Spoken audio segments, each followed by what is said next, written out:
Bienvenidos a una nueva edición de La Ventana Rota. Hoy nos convoca una coincidencia histórica que no podemos pasar por alto. Estamos en 2026 y el mundo de las ideas celebra dos hitos. Los 250 años de la riqueza de las naciones de Adam Smith, el libro que descifró por qué unos países prosperan y otros se quedan rezagados o retroceden, y que además se considera como el punto de inicio de la ciencia económica, y los 50 años de una obra que nos examina, nos duele, nos explica como muy pocas. Del buen salvaje al buen revolucionario de Carlos Rangel. ¿Por qué hablar de libros viejos en una Venezuela que lucha por su presente? ¿Cuán vigente están sus ideas y por qué? Estas son discusiones que, por suerte, se están dando ahora mismo en salones de nuestras universidades y que, fundamentadas en estos dos autores, parecen orientadas a romper finalmente con el ciclo de populismo y de asfixia económica que hemos venido padeciendo en Venezuela.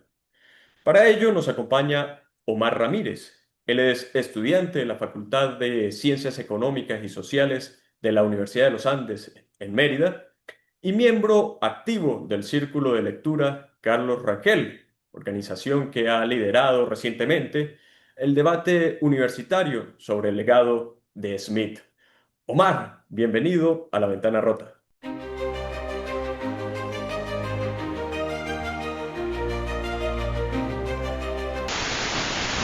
Omar, no puedo dejar pasar por alto que el pasado 29 de marzo la ULA celebró su 241 aniversario. No sé si hubo actividades especiales al respecto que nos pueda comentar o si habrán, puesto que, bueno, justamente coincidió con el asueto de Semana Santa.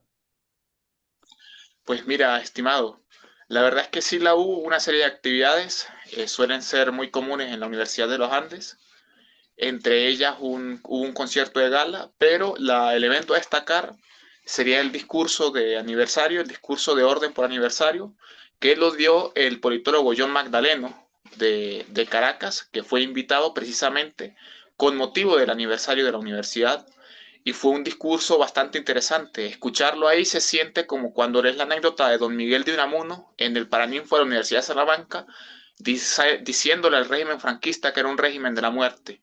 Algo así se sintió escuchar el discurso de John Magdaleno, ya que, salvando las distancias y las diferencias de contexto, su explicación académica sobre el tipo de régimen en el que vivimos y su narración de los hechos, sumamente excelente. La verdad es que hacía mucho tiempo que no se escuchaba un discurso con tal claridad en el aula magna del aula. Qué interesante. Qué bueno eso, ¿no? Omar, quiero que ahora sí entremos a tocar el tema que, bueno, que nos hace estar hoy aquí en esta entrevista, que son estas dos obras que mencionamos en un principio, La riqueza de las naciones y Del buen salvaje al buen revolucionario. Quiero que nos diga cómo fue que usted encontró estos dos libros, cómo se topó con ellos. ¿Fue que se los recomendaron para su lector, para su lectura en el bachillerato, ya en la universidad? ¿Algún profesor, algún amigo lo consiguió, bueno, por una cuestión de una coincidencia, buscando en alguna biblioteca? ¿Cómo fue ese encuentro? Mira, con la riqueza de las naciones, sí fue un encuentro más o menos por bachillerato. Me enteré de que existía la riqueza de las naciones en bachillerato, pero no tenía muy bien entendido de qué iba. Sabía que explicaba un poco sobre economía, pero no tenía en aquel momento idea de la trascendencia que eran la riqueza de las naciones. No fue sino ya hasta luego un par de años que en conversaciones con un amigo me dijo que La riqueza de las naciones iba sobre economía, que era considerada la obra fundamental, pero fue una recomendación un poco curiosa porque él me recomendó que para leer a Smith, antes de arrancar con La riqueza de las naciones, arrancara con la teoría de los sentimientos morales, ya que sin teoría de los sentimientos Ok. morales no hay riqueza de las naciones, a su parecer. Y del buen salvaje al buen revolucionario, ocurrió por allí por mis 17, 18 años, cuando estaba en este proceso de adentrarme en lo que era la lectura de ideas políticas en Venezuela. Y creo que para todo joven liberal venezolano, del buen salvaje al buen revolucionario es una entrada, no vamos a decir que obligatoria, pero sí muy común. Y es, como tú mencionabas al principio, una obra que nos duele mucho porque funciona como un balde de agua fría. Es un, Exacto. es una suerte de cachetada a lo que siempre escuchamos y a lo que aún nos decimos hoy en día sobre nuestros problemas en Venezuela. Omar, y cuando usted me menciona que fue más o menos en el bachillerato, cuando usted escucha el título de La riqueza de las naciones, ¿fue en una clase o fue fuera del aula? Porque yo por lo menos no escuché a ningún profesor mencionar este texto y mucho menos el de Carlos Rangel. Fue dos cosas, la verdad. Fue como en simultáneo, lo escuché tanto dentro como fuera del aula. Por fuera del aula, la verdad es que justo ahora no recuerdo el contexto ni el amigo que me lo mencionó, pero recuerdo que dentro del aula, en quinto año, tuvimos que hacer una tarea sobre el capitalismo. Tampoco me acuerdo muy bien de qué iba la tarea o en qué contexto era la tarea, Sí, pero estudiando, había que estudiar un poco sobre la historia del capitalismo y en eso pues se mencionaba a Adam Smith y a David Ricardo. A David Ricardo y claro. a esta serie de... Ah, entiendo ahora. Fíjese, Omar, usted toma estos libros, los lee y de alguna manera tienen una influencia sobre usted, lo persuaden también a seguir leyendo, a seguir investigando al respecto. A mí me gustaría que nos explicara al menos tres ideas que considere especialmente significativas de cada una de estas obras. Tres de La riqueza de las naciones y tres del buen salvaje al buen revolucionario, que como le menciono, de pronto fueron las que más lo engancharon porque le permitieron entender una realidad o le hicieron confrontar viejas ideas y cambiar de perspectiva. Mira, empecemos con la riqueza de las naciones, que es un poco más antigua que el del buen salvaje al buen revolucionario y es la que este año cumple los 150. Sí, La primera y la idea más importante es de que la importancia de la división y la especialización del trabajo, ya ok, que aunque es algo que uno como que suele ver y suele ver muy común en su día a día, el tema de repartirse tareas en distintos trabajos grupales, ya sea de corte en la universidad o por fuera, es como que no le has dado teoría al respecto, no has conseguido las palabras con las que explicarlo y la explicación y las analogías, ejemplos que usaba Adam Smith sobre la fábrica de alfileres y el fabricante de zapatos respecto a la división y especialización del trabajo, pues es un buen punto para entender cómo funciona la economía hoy en día y cómo funcionan muchos de los procesos en las empresas. Otra de las bien, ideas que me pareció aún más importante en la riqueza de las naciones, yo creo, considero que es como la idea más famosa y más mal interpretada y sobre todo mal entendida del libro, es la ujú, de la mano invisible.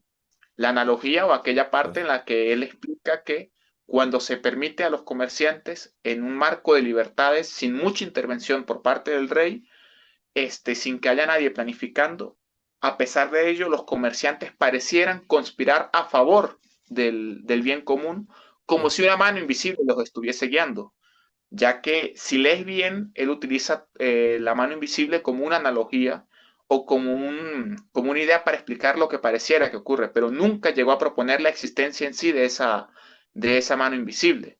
Y ok, de hecho, cuando lees o enlazas un poco con otras lecturas de Adam Smith, te das cuenta que esa mano invisible tal vez sea la ética que lleva a los comerciantes y a las personas en general a actuar de buena fe y servir al bien común.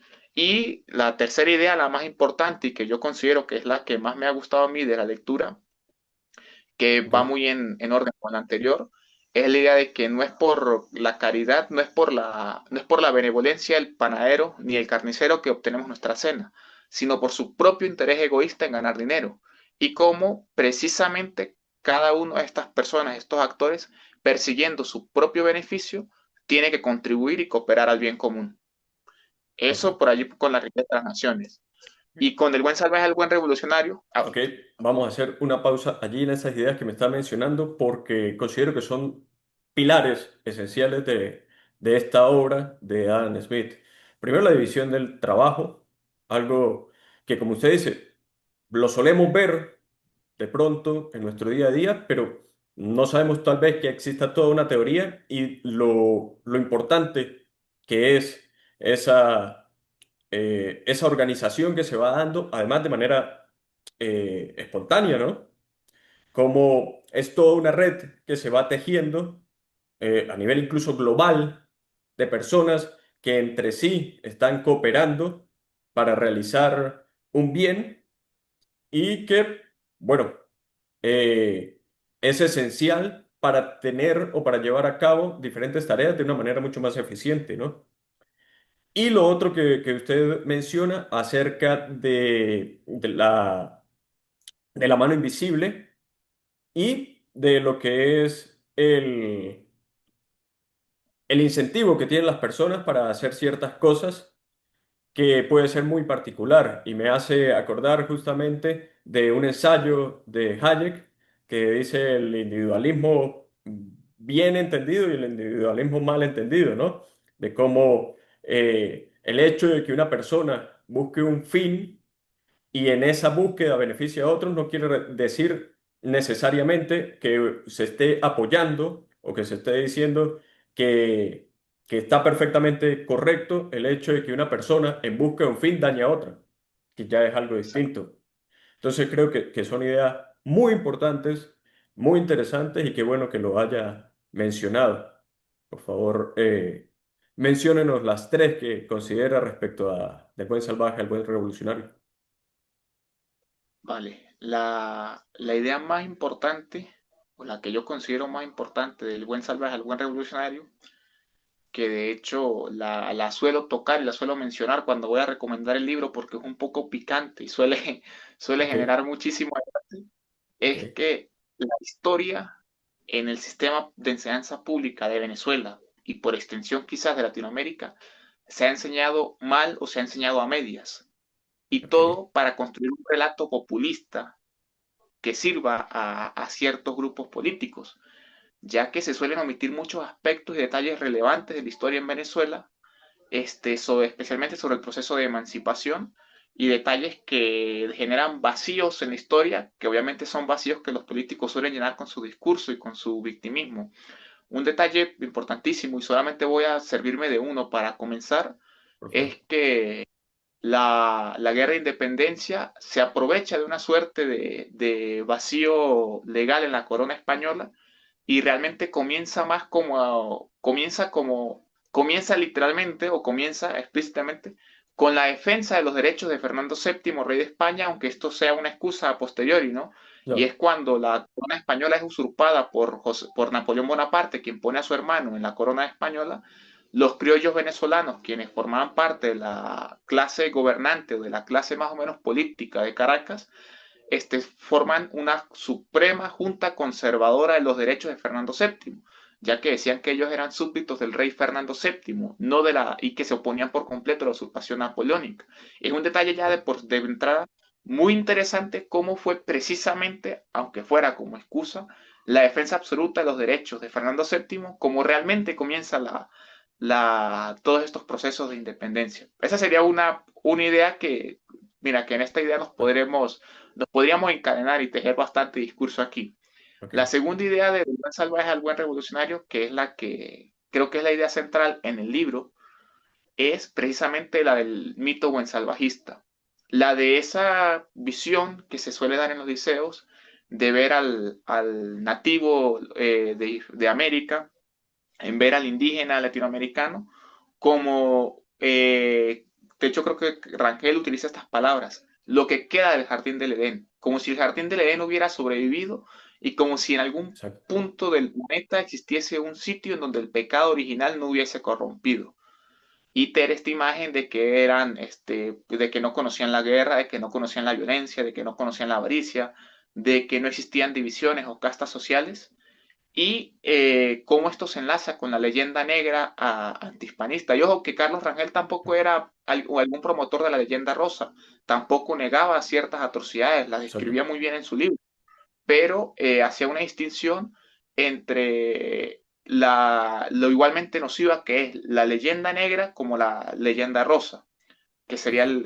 la segunda idea, el mito buen salvajista, y cómo pues, es igualmente peligroso un extremo como otro extremo del relato. Y la tercera idea que a mí que más me llamó la atención durante la lectura del libro es cómo en Venezuela, porque este libro es muy enfocado a Latinoamérica y a Venezuela, a diferencia del Sí. tercermundismo que sí engloba ya otros países como África y ciertas regiones de Asia, cómo en Venezuela realmente nunca ha existido un partido o casi nunca había existido para aquel momento un partido o un gobierno que se pudiese decir que promoviese realmente la economía de mercado.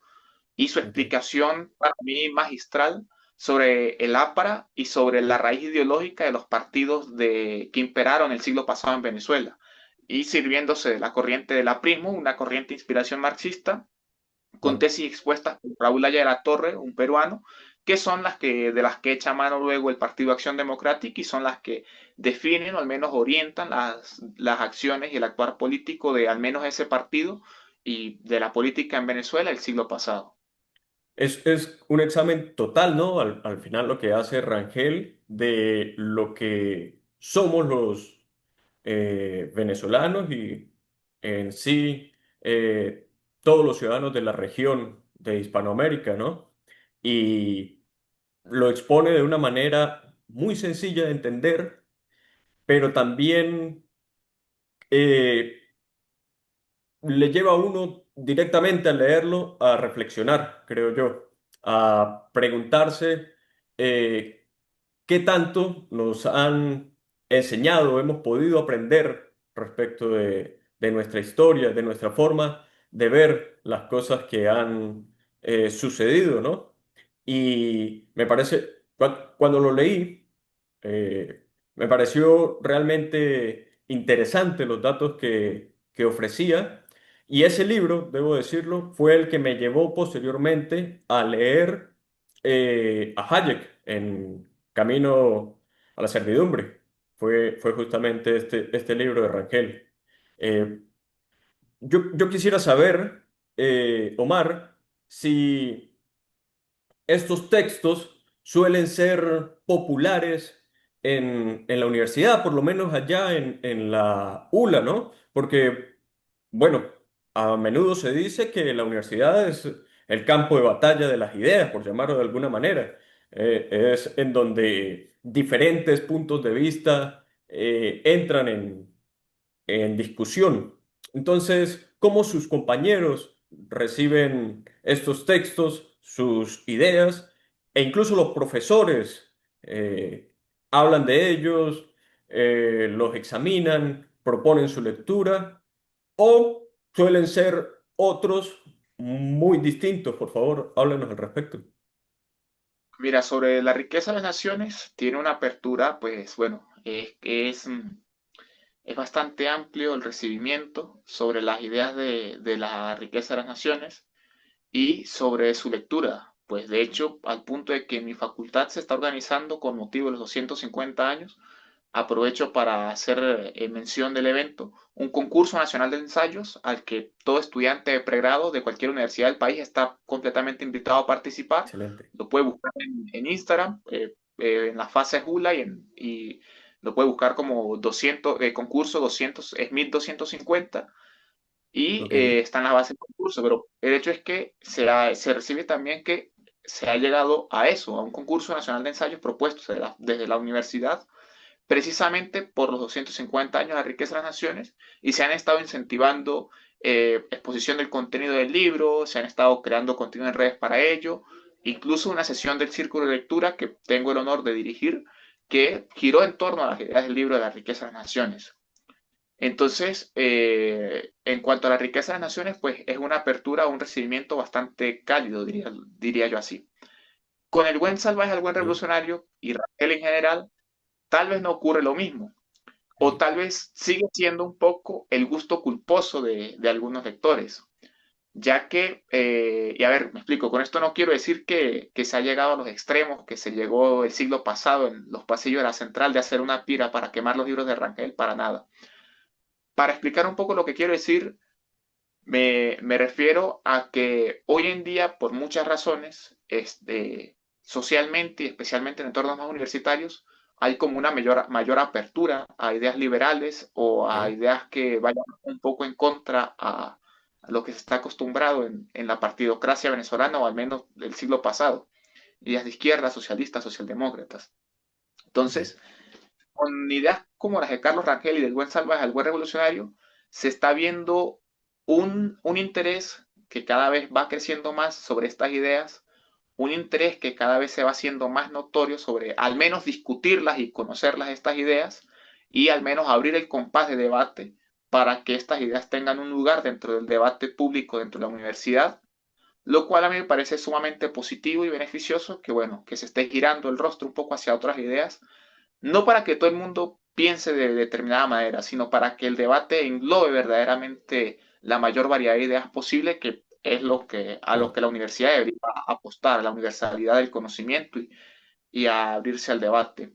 Entonces, se está volviendo el gusto culposo de muchos, pero también para otros se está dejando de ser culposo el gusto.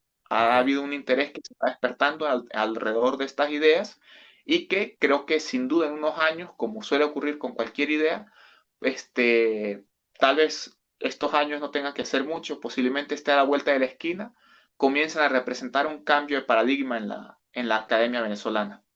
Y en esto hay un acompañamiento de los docentes, o sea, porque veo que en el evento que hicieron hace poco, en el Círculo de Lectura, acerca de justamente de los 250 años de la obra Smith, hubo presencia de diferentes profesores, de diferentes autoridades universitarias. Entonces, de pronto también hay ese cambio, ¿no? Digo yo, dentro de lo que es el gremio docente y en tratar esos temas.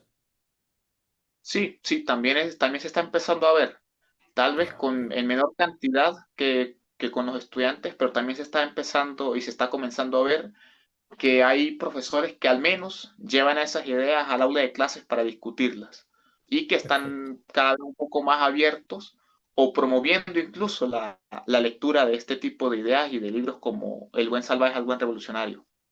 Qué interesante. Omar, finalmente yo quiero hacer un ejercicio. Imaginemos que un ejercicio de imaginación. Imaginemos que usted tuviera que darle un consejo a nuestra clase política, a jóvenes dirigentes contemporáneos, basado en lo que ha aprendido de estos autores para buscar la manera de sacar adelante el país. ¿Qué les diría? Porque estos libros tienen, después de tantas décadas de haber sido publicados, tienen algo que aportar al día de hoy que resulta fundamental para solucionar de alguna manera nuestros problemas? Voy a dividir un poco este consejo en dos o más partes. Trataré de ser lo más conciso posible, ¿no? Y el principal consejo es que recuerden siempre aquella frase que dijo en algún momento Renio Tolina sobre que Venezuela, con todo su petróleo, con todo su hierro y con todos sus minerales, nunca valdrá más que sus ciudadanos. Entonces, el principal consejo es que recordemos que no importa que, de hecho, es también alguna de las ideas a las que termina apuntando la riqueza de las naciones. No importa qué tan ricos son las tierras, no importa qué tantos recursos tiene un país, este país nunca va a valer más que sus ciudadanos. Entonces siempre recordar apostar a apostar al componente humano, a la formación del componente humano, a la promoción de las libertades y del desarrollo de los individuos y de los ciudadanos de un país. El segundo consejo, orientado en torno a la riqueza de las naciones, que recuerden, y que sería un consejo que estoy seguro, bueno, que llegó a dar, creo que llegó a darlo Carlos Rangel, a permitir la iniciativa privada y la iniciativa particular. a fomentar y abrir las puertas a que cualquier iniciativa privada y particular pueda llevarse a cabo, pueda intentarse, pueda, si se equivoca, pero que sea porque la iniciativa privada pudo siquiera hacer el experimento de fracasar o de tener éxito, ya que pues en Venezuela no se ha tenido nunca, como dijo Carlos Rangel, una economía de mercado, sino una economía precapitalista, la del Imperio Español, y que se basaba y todavía se basa hoy en día en el privilegio, en el conseguir un enchufe, en el conseguir cómo traficar influencia en lugar de apostar y promover por la iniciativa empresarial. Entonces, enlazando aquí, acoplando las ideas tanto de la riqueza de las naciones como las ideas de Carlos Rangel, permitir brindar la libertad suficiente a la iniciativa particular de que puedan resolver problemas, de que consigan oportunidades de mercado y de que puedan explotar las distintas oportunidades que el mercado les dé, que se permita a los particulares hallar soluciones a los problemas del día a día de los venezolanos. Ok, entiendo. Sin duda hay un paralelismo en estas obras, porque a través de ese examen al que nos invita Rangel, es que podemos vencer lo que nos ha lastrado, superar los mitos que tenemos como sociedad para buscar la manera de ser más libres y dentro de esa libertad poder que los ciudadanos generen la riqueza a la que hacía mención Smith. Omar, le agradezco mucho su tiempo y sus opiniones. A usted por la invitación, le agradezco mucho el espacio. Los invito a que estén atentos al concurso nacional de ensayos, a que participen, a que envíen sus ideas. En la fase ULA estaremos muy felices de recibir todas sus ideas, de recibir todos sus ensayos y a que se abran a la lectura, participen de la lectura, que es al fin y al cabo pilar importante en el desarrollo de cualquier ser humano y de cualquier sociedad. Es más, vamos a dejar el enlace para que las Perfecto. personas puedan participar en este concurso justo aquí abajo en lo que es la descripción del programa. A ustedes que nos están viendo, nos están escuchando, muchas gracias por estar allí. Por favor, coméntenos qué opinan sobre estas obras, si las han leído y cuáles podrían recomendarnos. Gracias.